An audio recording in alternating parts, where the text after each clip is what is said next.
a segunda palestra do primeiro SIC Saúde Brasil 2013, intitulada O Processo de Comunicação e a Criação de Conteúdos Gerenciais nos Serviços de Atenção à Saúde, proferida pela doutora Ana Valéria Machado Mendonça, da Universidade de Brasília. Até o gestor direto, passam por informações em contextos organizados, entre eles, da equipe para a equipe, da equipe para a sociedade e da equipe para o gestor. Não só o direto, como o mais acima da gestão, que seria o secretário ou um diretor de atenção básica. Vislumbrando o que seria uma comunicação promotora de saúde. Essa atividade tem sido observada num projeto que nós temos também já desde 2006, 2007, um projeto ininterrupto de inclusão digital dos agentes comunitários de saúde no GDF e nos municípios da região integrada do desenvolvimento do entorno, na RIDE, de Goiás e Minas, e que tem sido um paralelo da inovação. Primeiro, levarmos a inclusão digital para os agentes, passando pelo uso de pockets, PCs e aparelhos móveis, depois utilizando a alfabetização informacional, que nós vamos chegar lá, dizendo como é que eles podem fazer uso de uma máquina fotográfica como essa, para fotografar um aspecto dermatológico de uma visita numa família e levar para a sua equipe para discutir com o seu médico ou com a sua enfermeira. Fotografar uma rua que está em situação de abandono, levar para a unidade, saber como aquele lixo pode ser trabalhado, retirado, fazer educação ambiental, ações dessa natureza. E isso tem feito com que nós, no próximo passo, façamos uma ação de promoção da saúde. Como é que eles pegam, então, esses conteúdos produzidos e transformam junto com a equipe, junto com a equipe, numa ação em benefício das famílias que ele atende na região adscrita. Ok. Então, depois disso, nós temos agora a avaliação do processo. Nós temos um projeto que está finalizando agora, financiado pelo PPSUS, a partir de recursos da recursos PPSUS, gerenciado pela FAP-DF, que tem avaliado este projeto nas unidades que já foram inseridas essas ações. E o pior é que a estrutura continua a mesma. Não existe tecnologia de ponta para que os trabalhadores possam continuar operando isto. O que eles usam de suporte? Suas residências, as escolas, os telecentros e as alternativas que a sociedade dá, mas não necessariamente nos seus postos de trabalho. Aí, na produção de conteúdos, eu trouxe essas fotos, de novo, são todas nossas, fiquem à vontade. Essa é uma oficina de produção de conteúdos usando o stencil. Stencil porque é a técnica. Essa letra aqui se chama stencil. É a chamada grafitagem, não é mais pichação, porque o nome fino é dizer que é grafite. Então, são alunos, nós fazemos um evento de comunicação em saúde já há alguns anos na UNB, e o Com Saúde cada vez ele se torna mais irreverente. E no último ano, nós pedimos para pichar algumas paredes. Então, nós pegamos o muro inteiro da Faculdade de Saúde e fizemos coisas dessa natureza. Na foto, as fotos desse evento e de outros estão no nosso site, que já pus antes, que é o www.consaude.unb.br. É assim que a gente faz, não só na UNB, mas em outros espaços. Quando a gente fala em produção de conteúdo, se ele não for participativo, ele não é conteúdo. É uma transversalidade de informação.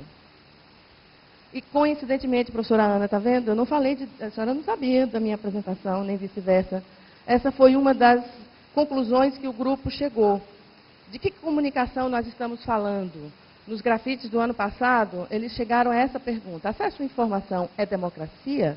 Há democracia na informação? Nós traduzimos. E na saúde isso se dá? Por isso que não se trata apenas de conversa de corredor.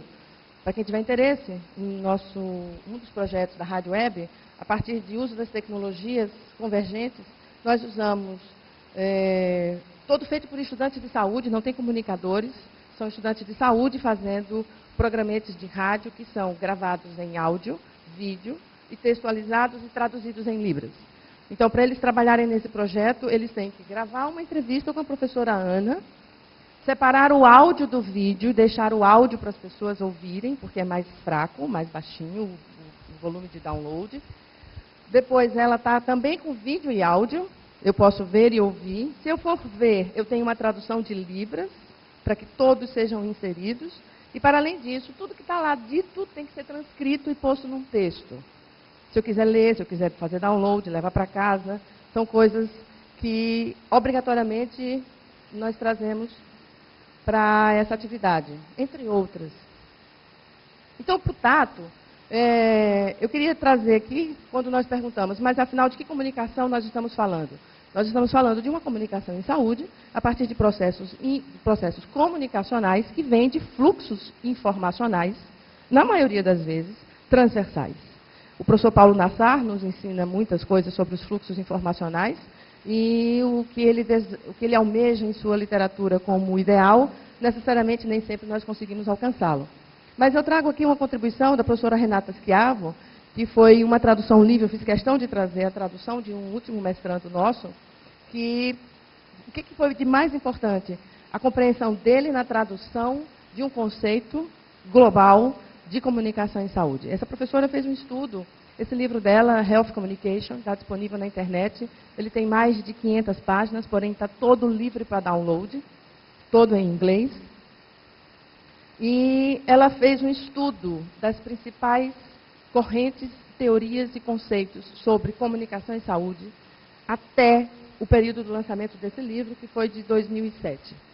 E aí ela tem os anos 80, antes, ela tem os anos 70, anos 80, 90, os anos 2000, faz um recorte conceitual, dialógico, de conteúdo de discurso dos autores e seus contextos quando apresentaram seus conceitos. Interessantíssimo. E aí é uma relação de como todos eles se encaixam. E eu destaquei exatamente o que talvez para nós fosse interessante, na minha opinião. Essa comunicação tem que criar sentimentos mútuos de compreensão e solidariedade.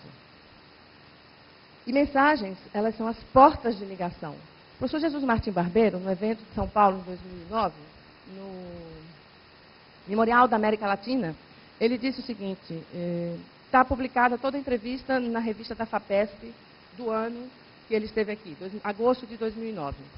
E ele diz mais ou menos o seguinte, quem vem da comunicação já ouviu falar no Marshall McLuhan, que defende que o meio é a mensagem, que o mundo é uma aldeia global. E o professor Jesus Martim Barbeiro, por trabalhar com as mediações desse processo, ele defendeu na época o seguinte, que agora já é chegada a hora, um pouco traduzindo, não mais de nos preocuparmos com os meios, mas sim com as mensagens. Como elas são ditas? Para quem são ditas? De que forma elas são ditas? Com que objetivo?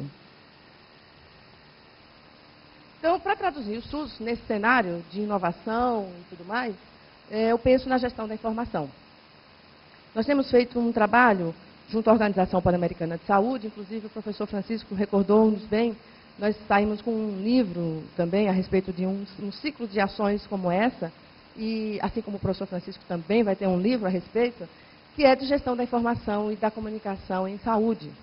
E, por isso, como eu sou imagética e a discussão reflete toda essa preocupação, eu queria saber, então, o que é que vocês veem aí. Quem quer arriscar? Professor Francisco, desculpe. O que é que o senhor vê aí? Um posto de saúde. Você que está com a máquina gravando copiosamente, o que é que você vê aí? Para além da sua lente. Como é seu nome? Fátima? O que é que você vê, Fátima? Eu vejo uma memória. Memória. Vamos lá. Quem mais se habilita? Você quem é? Amália. Você diz o que, Amália? É o quê? Eu consigo ver, além disso, eu consigo ver um ser que está aí dentro dessa casa, que entra e que sai, e a natureza. Ou seja, um contexto, não é, com várias vertentes, com várias leituras, com vários vetores. Não é só a casa, a natureza, mas o que interage, o que interliga, sistemicamente, o que representa tudo isso, que não é uma só coisa. Não. Fico feliz com sua interpretação. E o companheiro na frente que levantou a mão. Você quem é e o que vê? Josiel. Oi, Josiel. O que eu enxergo é o seguinte, que o acesso à informação aí é altamente difícil chegar. Nas situações Olha, eu estou rindo, não é de você não. Tô rindo nas do situações que se enquadra essa casa, a casa de índio, eu não sei o que é isso aí. Seu índio mora Mas bem, viu? o acesso à informação aí é de difícil acesso.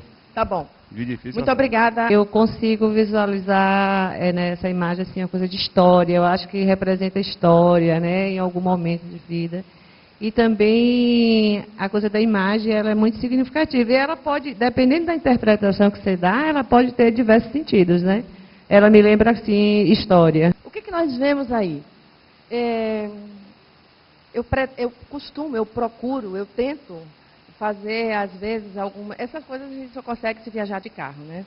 Porque é trabalho, bate e volta, pega o aeroporto, vem para o hotel, vem para o evento, volta para o aeroporto, vai para o hotel, vai para casa, não funciona, né? Então, eu procuro sempre fazer naquelas nossas férias de professores, eu pego uma mais longa e saio de carro. E assim eu vou fotografando.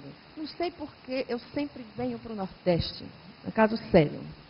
E aqui é a divisa de Sergipe com Alagoas, um caminho só na litorânea. E isto aí são os fundos dessa casa. Que tem uma parabólica. Isso eu chamo de prioridade da informação dentro da gestão. Tem. Mas tem humanidade. Vou dizer por quê. Tem um pouco de tudo que vocês falaram. E também tem um casebre, professora. Porque a prioridade dessa família não foi na aparência da casa, não foi nos planos de saúde, na beleza das pessoas, no consumo dos carros. A prioridade dela foi ter informação. Nem que para isso significasse ter uma parabólica. E sabe o que tem nessa casa? O reflexo da chamada nova classe média brasileira. Que reflexo é esse? Ela está empoderada porque tem videocassete, DVD, micro-ondas, televisão, geladeira, fogão, bom, microsystem, bom, parabólica, boa, mas não tem carro, não tem banheiro. Como isso aconteceu? Quando eu vi, eu não resisti. E eu parei, pedi para ir ao banheiro. Que decepção. Porque não tinha banheiro. Tem um depósito no fundo da casa. Como nós sabemos como é que ocorre no Nordeste do país. E eu disse, agora, vou ter que entrar nessa casinha. Já pedi para vir ao banheiro. Só que aí, no caminho, tinha cachorro, galinha, menino correndo, brincando. E eu comecei a conversar e fazer pergunta. Ah, isso assim, sua televisão, posso fotografar? Posso. E porque é uma espécie de um sítio praiano, que é a casa de um filho, do outro filho, de outro filho, acaba que tem uma comunidade familiar, todos morando próximos uns dos outros, e que vão à noite assistir televisão na casa de quem tem a parabólica. E as prioridades não são as que nós imaginamos que sejam. Mas tem humanidade de receber um estranho que para a porta, que oferece sua casa para ir ao banheiro, me ofereceu água. Eu disse, não se preocupe que eu não estou com sede. Pensem nas condições.